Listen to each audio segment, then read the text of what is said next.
So we're not talking about this room or this room. This is the room we're talking about. Apples by Paul Cézanne. Matt, are you high or something? Maybe.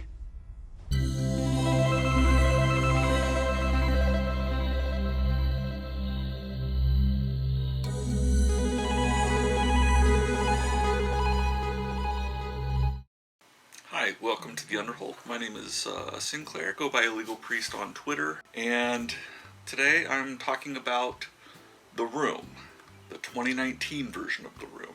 This just came out on SHUDDER not long ago. It's one of their exclusives. Going through that service quite a bit right now, so I thought I'd check it out. It looked like it was going to be fine. Didn't turn out quite that way. And The Room stars Kevin Janssens. I think that's his name. He was Matt in Revenge, so he's the guy who, if you ever saw Revenge, he ends up with blood all over his body during the finale. Just, yeah, it's pretty gnarly. Do like Revenge, though. So, he's the husband, and he's married to Olga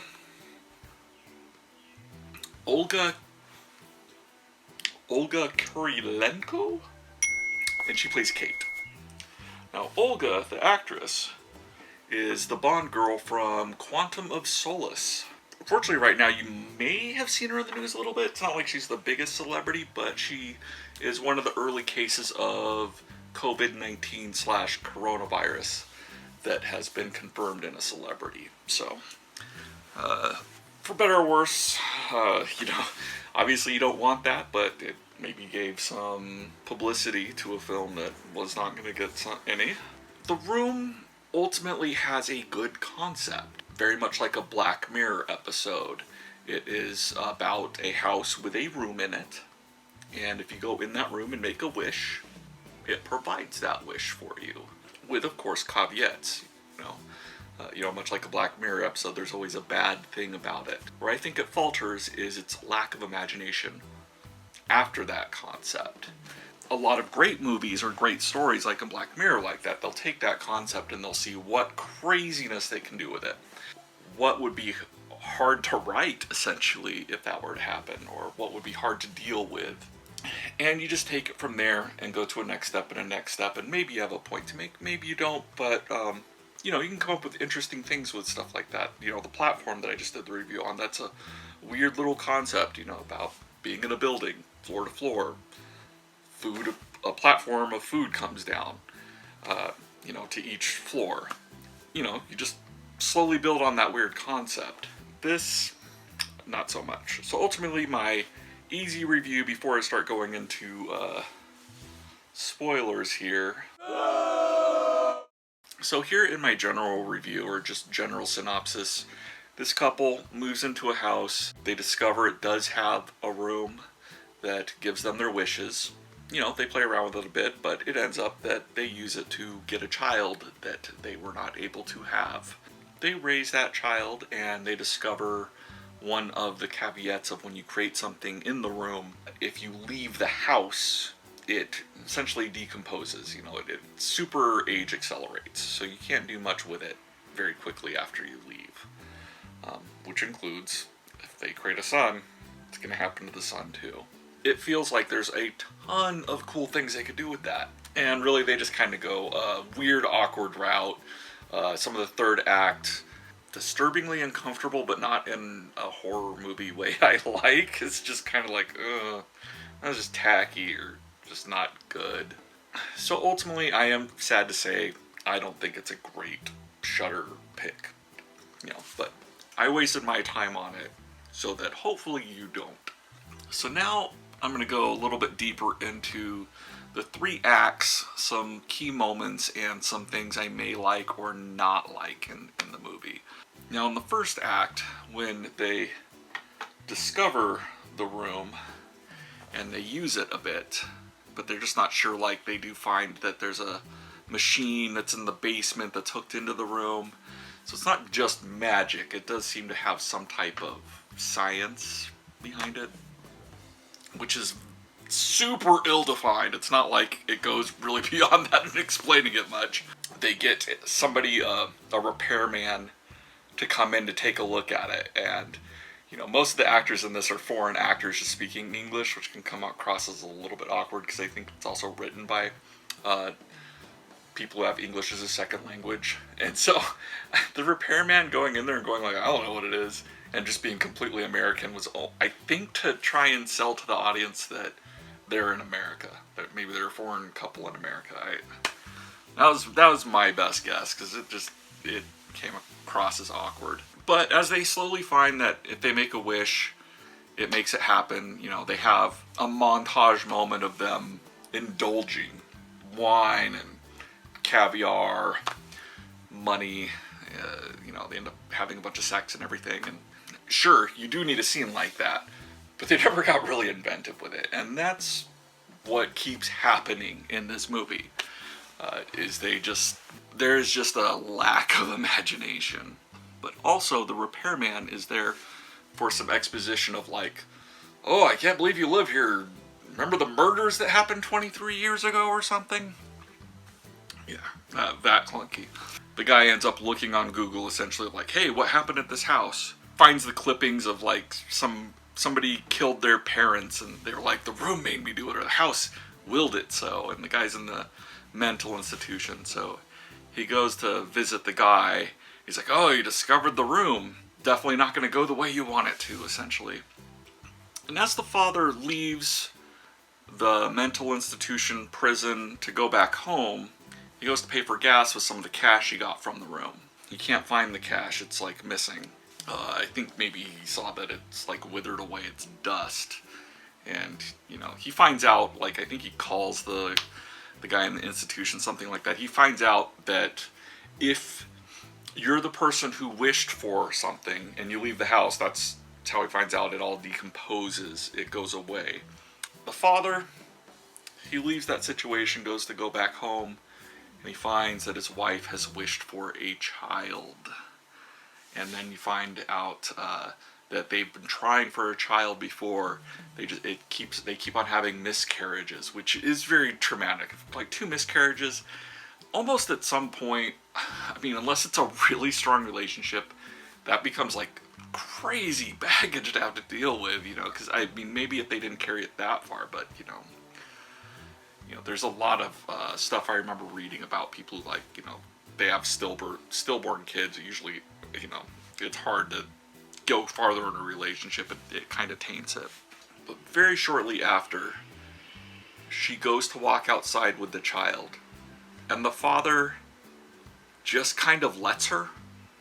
Like, he's like, oh, but then he just lets her go. And you're like, wow, okay. Not a good relationship at all. No matter what he's thinking, if he's thinking, oh, okay, this will be the end of the kid, we don't have to deal with it, that's still bad. There's no sympathy for me on these characters practically after that. And the baby immediately ages into a grade schooler and they bring it back inside. And they're like, oh, this is gonna be a much crazier thing than we imagined. So now Matt and Kate's child, who they named Shane, is older. And I don't remember if it was right before this or a little bit right after. At some point, Matt makes a phone call back to the guy at the mental institution, and that guy reveals that there is a way that essentially if you can take something out of the house and it stays, and that's if the wisher dies. If they are dead, whatever they wish for stays. Because reasons. So now I'm really at the 3rd act, and you see a couple months have passed by. They have their child who's a grade schooler now, but he's been there for a couple months. They've taught him English already, and he's pretty good at it. And they basically have him living with Munchausens. You know, like, oh, you know, you go outside, the germs will kill you. So that's why you can't leave the house. That part's, you know, it's fine. You could do some fun stuff with that, though. And, again, lack of imagination. And you can see in little bits the child is a little frustrated that he doesn't know too much about the world, really. And that he's not allowed outside. And, you know, that this is going to be his existence. A little bit of frustration. He ends up sneaking outside. Now, not by any crazy means at all. He just walks out the door. So, they don't want him to go outside because he'll die. But they don't lock the door. Okay. This is where we're at. So the child naturally ages more. Pull him back inside. You know, this is a horrific situation.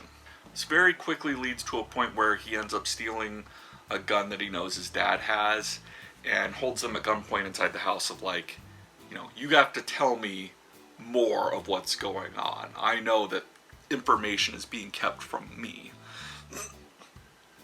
And this leads to a tussle. In this tussle, Kate, the mom, gets knocked out by Shane or being knocked over. And I think he does end up firing the gun into his dad, Matt. You know, it's a fade to black moment. So now Kate wakes up with Matt. And Matt is acting off and weird. You know, they're like, oh, this was I think he says that Shane ran outside and died out of frustration or something. He's just acting a little weird. Like, the meal that they have, I thought was a little weird. And you can just tell, like, he's starting to crunch ice, and you're like, oh, okay. He's acting like a child. So Shane's acting off and trying to comfort Kate. Not being too successful. She's just really... This was a horrific situation for her, of course, and Matt seems a little bit less traumatized by the whole situation. And then ultimately, Matt tries to initiate sex with Kate. And this is the part where it really, like, this baby got me a little bit by surprise because I was definitely checking out of the film. It's the moment Kate realizes Matt is actually Shane. So her son is trying to have sex with her. And then you quickly see Matt again wake up from the tussle by himself. And you can deduce that essentially Shane knocked them both out and took his mom into the room and now has essentially a land with a new house inside of it. So him and his mom are inside of the room. And Matt is going to try and get inside of the room that's locked. But at this moment, Kate is not only just being like, yeah, I don't want to have sex with you. Shane keeps trying and essentially starts trying to rape her. And it's a little unclear at some points how far he gets, because I think there's a couple of shots where you see some thrusts. But then Matt comes to save the day, and this leads to the climactic final battle.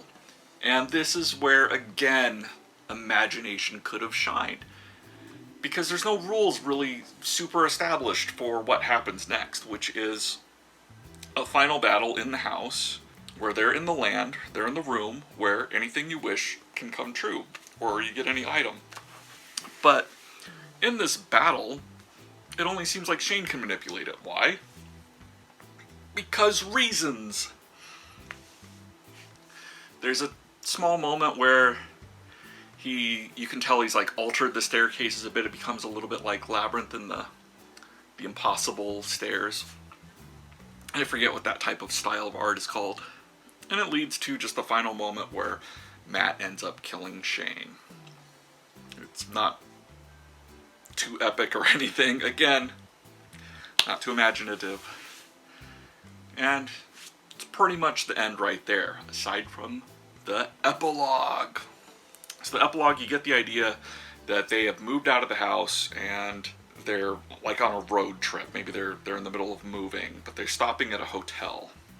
And Matt is going back to the hotel room with like some snacks essentially. But the door's locked. And he's like, hey, Kate, let me in, let me in. And she's not responding, she's sitting on the bed. And she has a pregnancy test showing positive. So I guess the implication is that either Shane was successful enough in the rape to impregnate her, or that Shane wished for her to have a baby.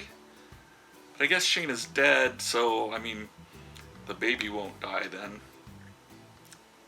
Again, not too clear. Then you see credits, you see it's a Belgian tax shelter thing, which made me think of UA Bull, because I think that's what he took advantage of.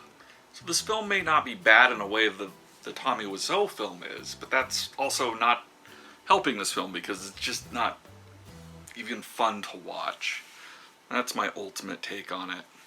And the movie just made me feel gross, but not in like a body horror way or anything. Just, I just want to just get the dirt off me. But thank you for watching my review, and have a good day, and thank you for watching The Underhold.